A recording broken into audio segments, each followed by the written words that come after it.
Hello everyone, welcome back to my channel Pal academy সেন্টারে তোমাদের সকলকে আমার স্বাগত। আজকে ক্লাস 6-এর কোষে দেখি 1.2 যে লেসনটি আছে সেই লেসনে তোমাদের এক দাগের এ বি সি এবং ডি চারটে অঙ্ক আমি একটু লিখে রেখেছি। এই চারটে অঙ্ক কিভাবে করতে হবে সেই বিষয়গুলি আজকের এই টিউটোরিয়ালের মাধ্যমে আমি সম্পূর্ণ তোমাদের বুঝিয়ে দিব। তোমরা যদি পেজ নাম্বার 16 বের করো, 16 আমি যদিও একটু লিখে রেখেছি, পেজ নাম্বার 16, এই যে 16 পেজ যদি বের করো তাহলে দেখতে পারবে এক দাগে প্রথমে যে অঙ্কটি আছে সেটি কি বলেছে, বলেছে যে শূন্য ছাড়া, ওকে, শূন্য মিন্স জিরো, তোমরা সকলেই জানো। শূন্য ছাড়া 5 ও 6-এর গণিতক খুঁজতে বলেছে। শূন্যবাদ, এই গণিতক নিয়ে কিন্তু আমি দুটো কি তিনটে ভিডিও আপলোড করেছি। যারা যারা দেখোনি তারা একটু দেখে নেবে। যদি তোমরা সেই ক্লাসগুলি দেখো তাহলে আজকে এই যে কোশ্চেনগুলো যেখানে লেখা আছে এই কোশ্চেনগুলো সলভ করতে তোমাদের কোনো রকম সমস্যা হবে না যদি আগের ভিডিওগুলি দেখো। ওকে, যেহেতু শূন্য আমাদের ধরা যাবে না, এখানে মেনশন করে দিয়েছি যে শূন্য, শূন্য ছাড়া 5 এবং 6-এর গণিতক বের করতে বলেছি। গণিতক তো অনেক আমরা লিখতে পারি।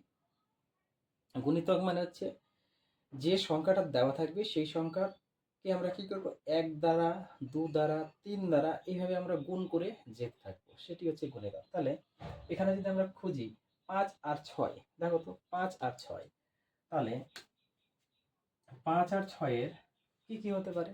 5কে, 5-এর ক্ষেত্রে সাপোজ মনে করো 5, 5-এর ক্ষেত্রে আমরা কি পাই, 5-এর ক্ষেত্রে পাবো কত, 5 অক্ষে 5, একটা 5 পাবো, 2 দিয়ে গুণ করলে 10 পাবো, 3 দিয়ে গুণ করলে 15 পাবো। এইভাবে dot dot dot dot dot dot ছেড়ে দিলাম, তিনটে আমরা গুণ করলাম, অর্থাৎ 5-এর গুণিত আমরা 5, 10, 15 বের করতে পেরেছি। যদি আরো বাড়লে তাহলে আরো বের করবো, এখানে মেনশন করে দেয়নি যে কতগুলি বের করতে হবে, তো আমি এখানে তিনটে বের করলাম। ওকে, এইবার 6-এর গণিত, তাহলে সেম। তাহলে এক্ষেত্রে আমরা দেখো 6-এর গুণিতক আমরা বের করতে পারি, কত হবে, 1 দ্বারা গুণ করতে হবে। তাহলে 6-কে 1 দিয়ে 6, 2 দিয়ে গুণ করলে 12, 3 দিয়ে গুণ করলে 18, এইভাবে ডট ডট ডট ডট দিয়ে ছেড়ে দিলাম। তাহলে বোঝা গেল 1 নম্বর অঙ্কটি যেটা বলেছে যে শূন্য ছাড়া 5 ও 6-এর গুণিতক বের করো। তাহলে 5-এর গুণিতকগুলি হলো আমাদের এইগুলা এবং 6-এর গুণিতক হলো আমাদের এইগুলো।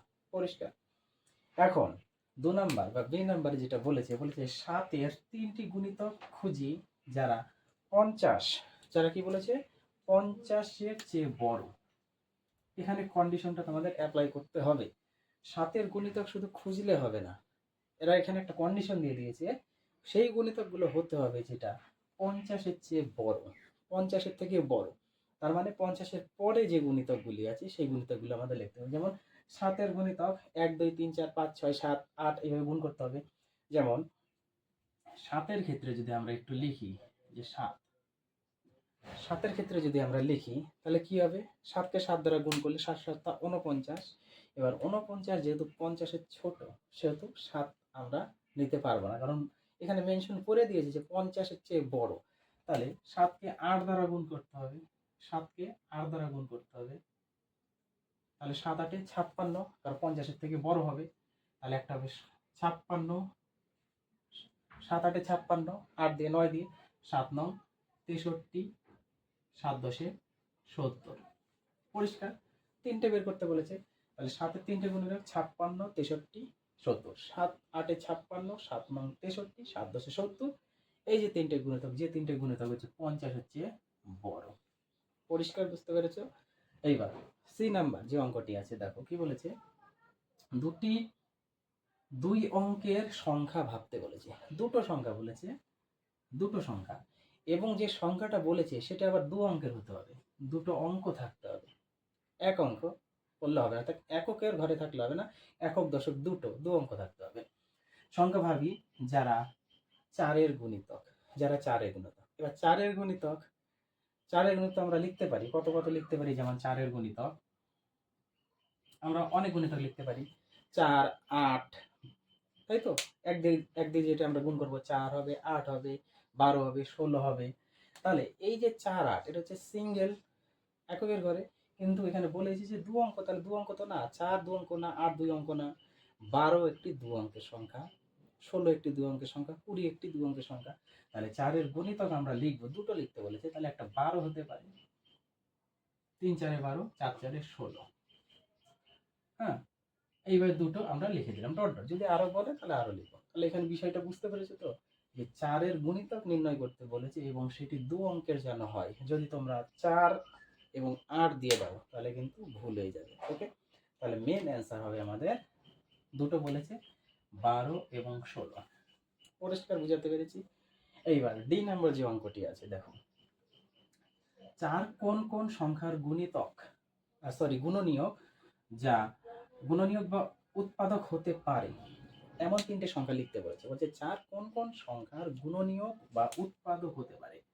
গুণনীয়ক বা উৎপাদক কথাটা একই, হয় গুণনীয়ক না উৎপাদক হতে পারে এমন তিনটে সংখ্যা বের করতে বলছে। তাহলে 4কে কোন কোন সংখ্যা দ্বারা গুণ করা যায়, বা কোন কোন সংখ্যার গুণ করলে হবে, কোন কোন সংখ্যার গুণ করলে আমরা 4 পাচ্ছি, সেটা একটু আমরা ভাঙিয়ে নিই, তাহলে এখানে বেরিয়ে যাবে যে অ্যাকচুয়ালি গুণনীয়কগুলো কি।